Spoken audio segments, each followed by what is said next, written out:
हक है सबको देना। पक्के घर सबको तेजी से मिले, गैस हो, बिजली कनेक्शन हो, पानी के कनेक्शन हो, आयुष्मान भारत के तहत 5 लाख रुपए तक का मुफ्त इलाज हो, ये सबको तेजी से मिले। अच्छी सड़कों, अच्छे स्कूल कॉलेज और अच्छे अस्पतालों तक सभी की पहुंच हो। गांव गांव ऑप्टिकल फाइबर तेजी से पहुंचे। हम इसके लिए दिन रात मेहनत कर रहे हैं। आखिर हमें ये जल्दी क्यों है, इतनी अधीरता इसके लिए क्यों है? इसके पीछे अतीत का एक बहुत बड़ा सबक है। ऐसी हर मूल सुविधाओं को बीते अनेक दशकों तक लटकाए रखा गया। देश की एक बहुत बड़ी आबादी इन्हीं मूल सुविधाओं के लिए संघर्ष करती थी। उसके पास बाकी चीजों के बारे में सोचने की फुर्सत भी नहीं थी। इसलिए गरीबी हटाने के हर वादे, हर दावे, वो सिर्फ राजनीति के दांव हुआ करते थे, वो किसी के काम नहीं आए। सेनापति चाहे कितना भी जोश भरे, लेकिन अगर सैनिकों के पास लड़ाई के लिए मूल सुविधाएं ही नहीं होगी तो युद्ध जीत पाना असंभव होता है। इसलिए हमने गरीबी को परास्त करने के लिए, गरीबी से बाहर निकलने के लिए हमने उन मूल सुविधाओं से देश के हर नागरिक को तेजी से जोड़ने का निश्चय किया। अब सुविधाओं से युक्त होकर गरीब तेजी से अपनी गरीबी कम करने के लिए प्रयास कर रहा है। और तो मैं कहूंगा, ये जो घर आपको दिया है ना, वो सिर्फ रहने, खाने, पीने, सोने की जगह है, ऐसा नहीं है। मैं तो कहता हूं ये आपका घर एक ऐसा किला है, ऐसा किला है जो गरीबी को घुसने नहीं देगा और बच्ची खुची गरीबी है उसको भी निकाल के रहेगा। ऐसा किला है आपका घर। भाइयों और बहनों, बीते अनेक महीनों से केंद्र सरकार 80 करोड़ से अधिक देशवासियों को इसलिए मुफ्त राशन दे रही है ताकि वैश्विक महामारी के समय में उसे भूखमरी का सामना ना करना पड़े। इसके लिए केंद्र सरकार अभी तक पीएम गरीब कल्याण अन्न योजना पर 3 लाख करोड़ रुपए से अधिक खर्च कर चुकी है। और मैं आपको एक और बात बताना चाहता हूं। जब टैक्स पेयर को लगता है, जो देश का खजाना भरते हैं, कर देते हैं, जब उसको लगता है कि उसका पैसा सही जगह खर्च हो रहा है, तो टैक्स पेयर भी खुश होता है, संतुष्ट होता है और ज्यादा टैक्स देते रहता है।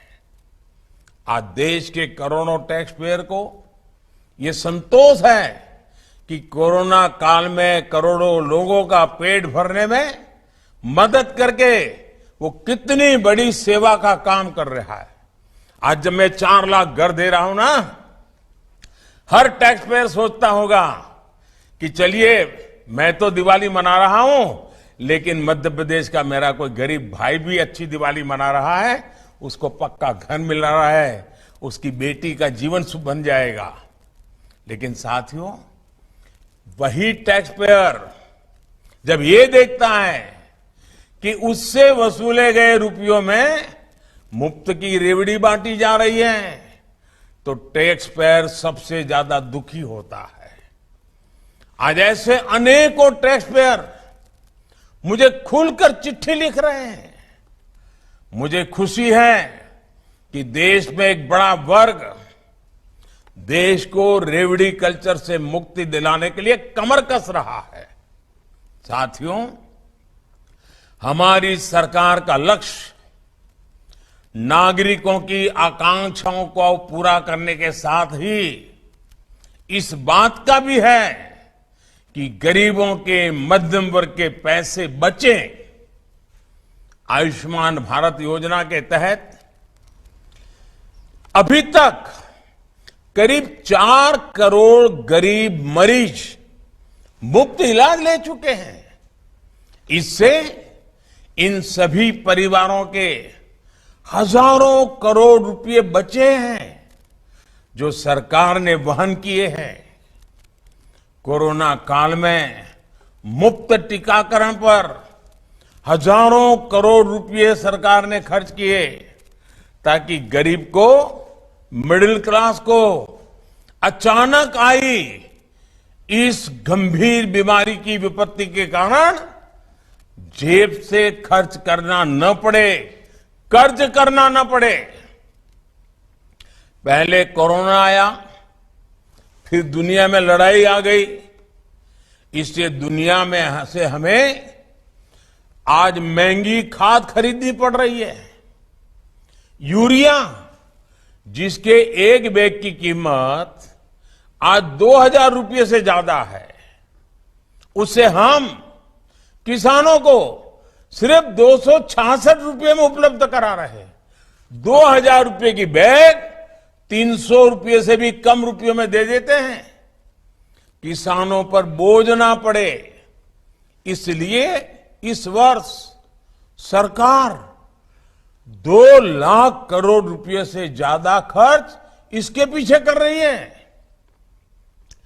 केंद्र सरकार की पीएम किसान सम्मान निधि भी किसानों के लिए वरदान साबित हो रही है। आपने देखा होगा, कुछ दिन पहले ही जो 16,000 करोड़ रुपए उसकी जो किस्त भेजी थी, वो हर लाभार्थी किसान तक पहुंच गई, फौरन पहुंच गई, दूसरी मिनट। अभी 2 लाख करोड़ रुपए से अधिक किसानों के बैंक खाते में हमारी सरकार ने जमा कराए हैं।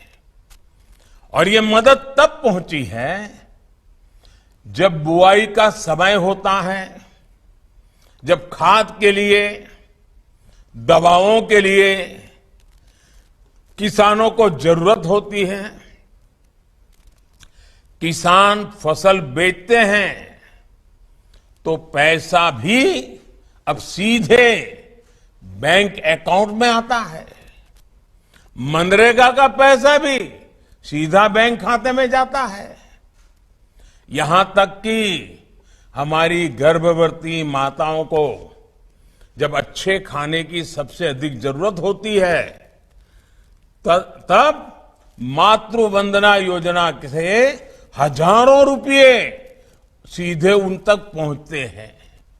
भाइयों और बहनों, ये सब कुछ अगर सरकार आज कर पा रही है तो उसके पीछे सबसे बड़ा कारण है सेवा भाव, आप सबके प्रति समर्पण। और कोई कितनी ही हमारी आलोचना करे, हम गरीबों का भले करने की राजनीतिक इच्छा शक्ति से,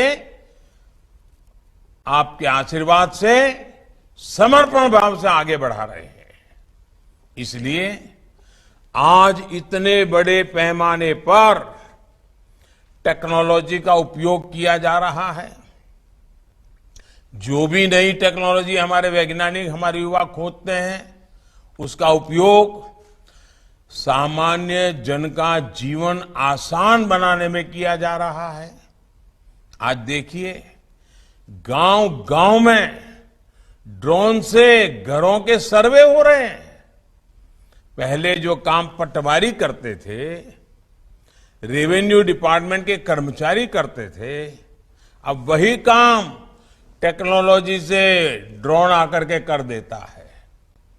देश में पहली बार स्वामित्व योजना से गांव के घरों के नक्शे बनाए जा रहे हैं और ग्रामीणों को स्वामित्व के प्रमाण पत्र दिए जा रहे हैं ताकि सीमा के विवाद ना हो, घर पर कोई अवैध कब्जा ना कर सके और जरूरत पड़ने पर बैंकों से लोन भी मिल सके।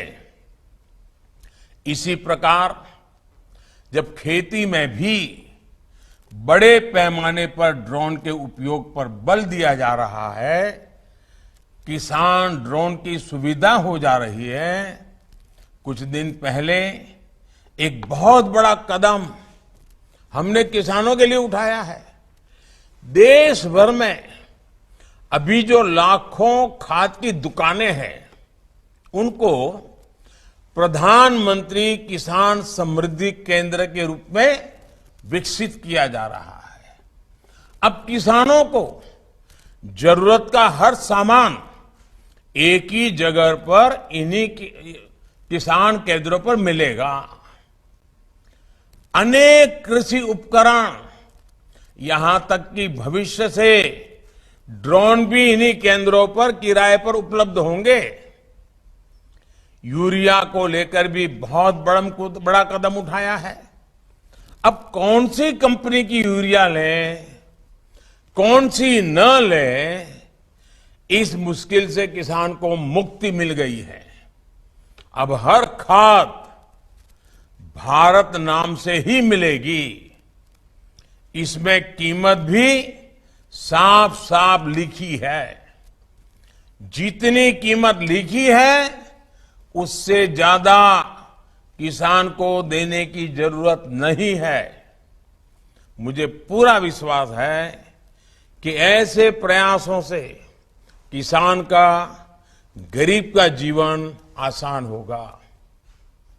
हम सभी विकसित भारत के निर्माण में जुटे रहेंगे।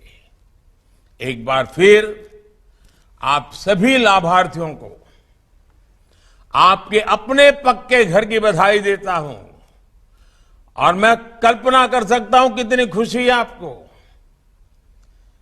खुद का घर 3-3, 4-4 पीढ़ियां गई होगी, कभी खुद के घर में दिवाली नहीं मनाई होगी। आज जब आप अपने बच्चों के साथ खुद के घर में धनतेरस और दीपावली मना रहे हैं, तो आपकी जिंदगी में ये दिया का प्रकाश एक नई रोशनी लेकर के आएगा। मैं आपको बहुत बहुत शुभकामनाएं देता हूं। परमात्मा के आशीर्वाद आप पर बने रहे और आपको ये नया घर नई प्रगति का एक कारण बन जाए, यही मेरी शुभकामना है। बहुत बहुत धन्यवाद।